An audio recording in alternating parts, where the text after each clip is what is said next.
নবদ্বীপে মহাপ্রভুর জন্মস্থান সেটা আমরা সকলেই জানি, তাই তো আজকে চলে গেছিলাম 60 ফুট মহাপ্রভু দেখতে। So hi everyone, good morning, welcome back to my channel রাজা রানীর ব্লগ। নিউ ইয়ারে এটা আমার ফার্স্ট ব্লগ, তো সকলকে জানাই হ্যাপি নিউ ইয়ার।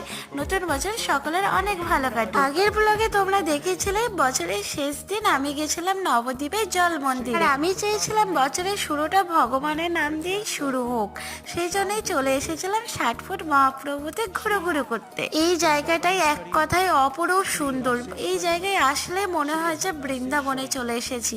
তোমরা এখনো যারা আসতে পারোনি অবশ্যই তাদেরকে আমি সাজেস্ট করব অন্তত একবার এসে ঘুরে যাও, কথা দিচ্ছি খুবই ভালো লাগবে। তোমরা যারা ভাবছো যে এখানে আসতে গেলে কিভাবে আসবো তারা আমাকে কমেন্ট করো, আমি তাদেরকে জানিয়ে দেবো এখানে আসতে গেলে কিভাবে আসা উচিত। তাহলে চলো টাটা, দেখা হচ্ছে খুশি করে কোনো এক নেক্সট ভিডিওতে।